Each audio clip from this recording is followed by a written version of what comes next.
Friday morning, State Senator Jim Runestad, a White Lake Republican, joined us via Zoom to conclude the MIRS Monday Podcast episode for this week. He was logged in from Milwaukee, where the Republican National Convention was hosted in Wisconsin from July 15th through July 18th. Senator Runestad served as a RNC delegate for Michigan's 11th Congressional District, which includes Oakland County communities like Farmington Hills, Troy, Pontiac, and Waterford Township. Here's that interview I conducted with MIRS politics reporter Maggie George.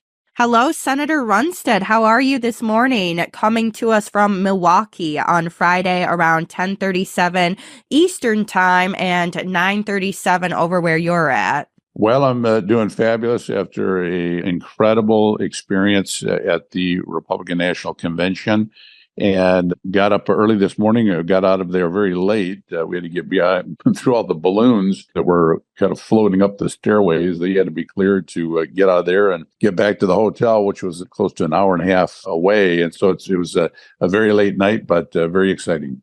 And how many conventions have you been to? This is my first convention ever, but I talked to many people around me from the Michigan delegation that had been to many of them. And uniformly, they all said, without a doubt, this was the best organized and the most exciting. You know, a lot of times it's like, you don't know if the candidate's going to win. You think they're not going to win. And it's kind of a bland candidate anyway.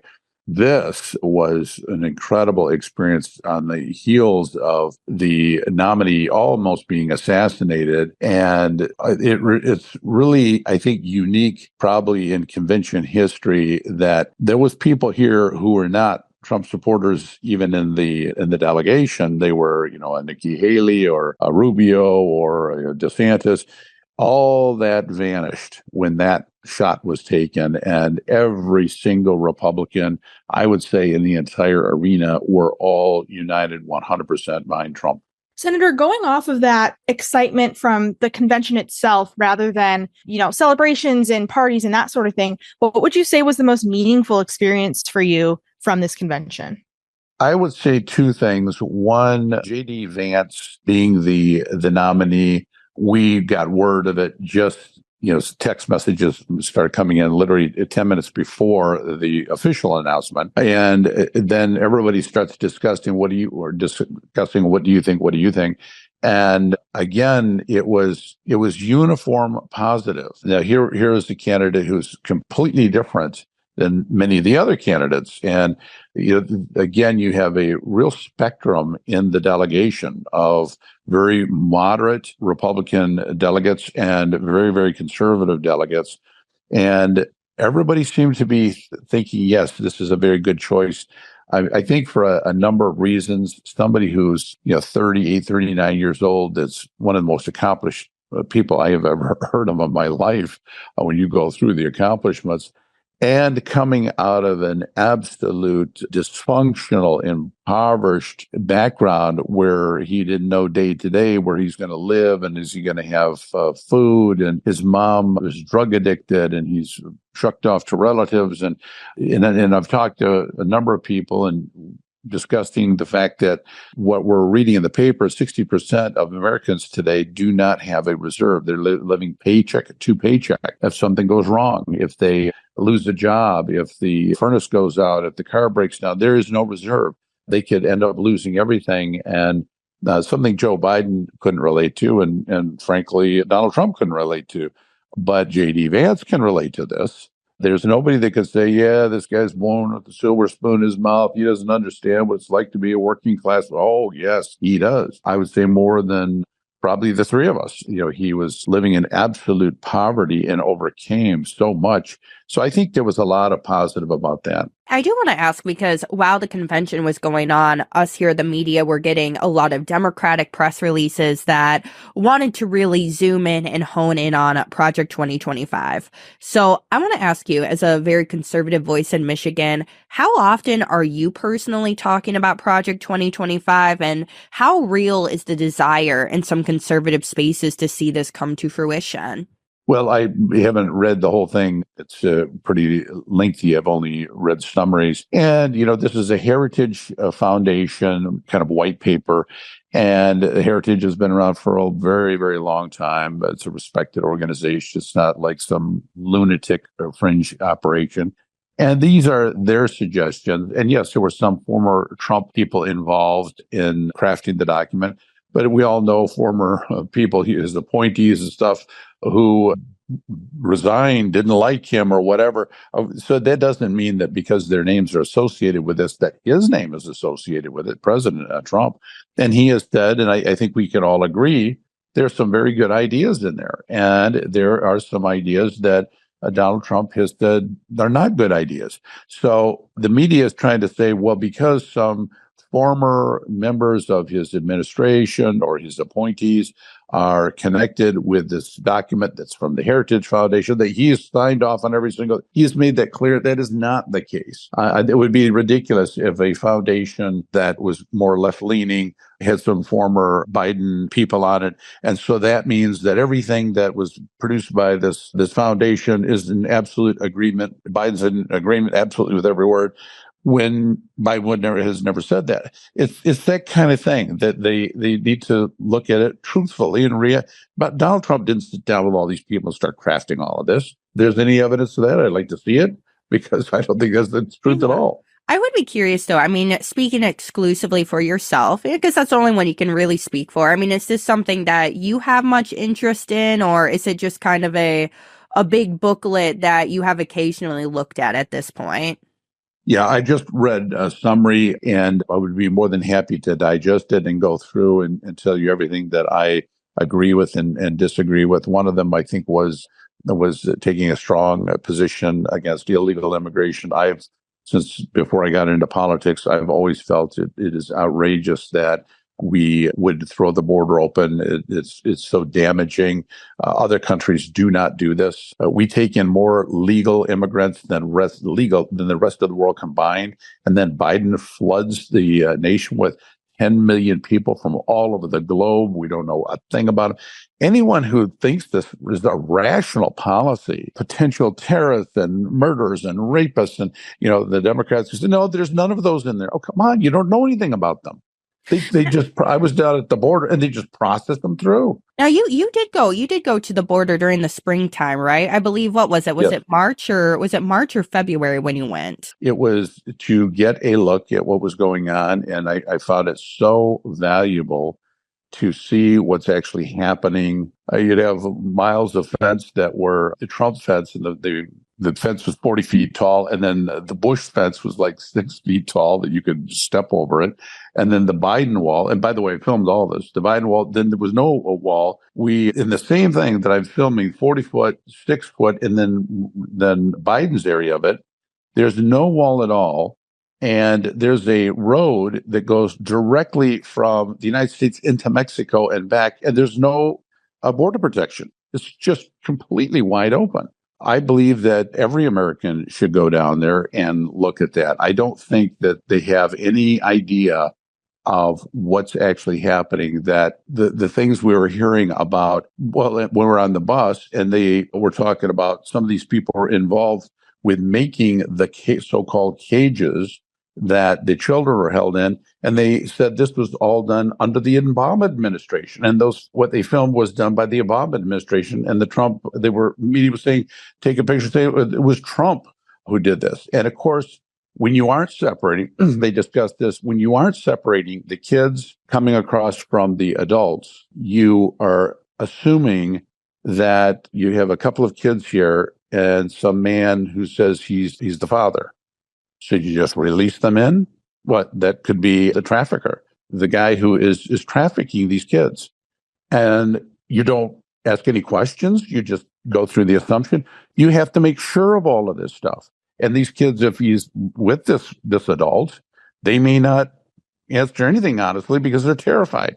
So you learn the complexities of what is going on when you're down there that just simply doesn't get covered by the media. That's a really great segue into my next question, actually. Just one more about the convention is, if you think that there's anything from the convention this week, a story that went underreported that you wish you would have seen.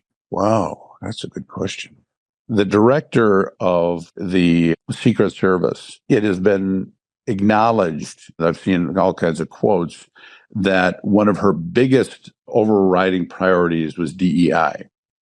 And what did that do in terms of effectiveness of the organization? And, I'm sure she would claim it improved it and it made it better. But everything I have seen with DEI is the optics override the results. The optics override the ability to make sure you're having merit and the very, very best.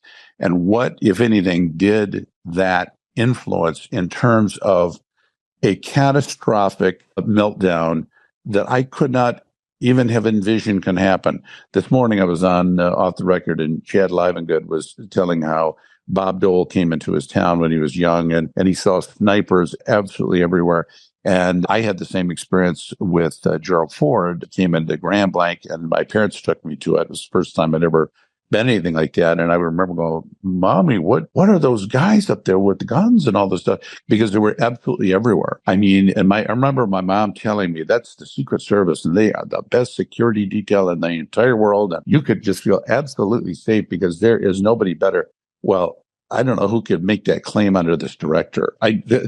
The failures to not have drones there, to have this guy walking around in the field by all this footage, the local police are snapping shots and sending them in, and there's no counter sniper on the road because it's too steep when the other two guys are on even steeper. How this woman is not pulled in front of the American people and start asking questions. But she was in Milwaukee at the convention. They filmed her. She was there for some kind of soiree, but she will not get in front of the American people and answer any questions, but she's attending the soiree there and at the convention. I wish more of this would be really laid into in terms of how catastrophic the potential assassination by a millimeter because of an absolute failure of the Secret Service. I did report on Thursday that in comparison to the budget made last year, there was a 47% cut in economic development earmarks. So when it comes to the special project spending in the Leo budget, there was over $380 million less if you compare it to the budget that was made last year. What does that indicate to you?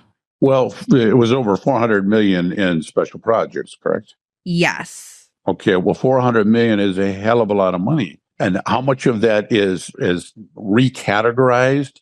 I mean, you're depending, I think, there's no way this fast that the media, I mean, it takes them months and months to figure out which project is what. I mean, they'll say in a town of this size, between this size and a population of this size and this size.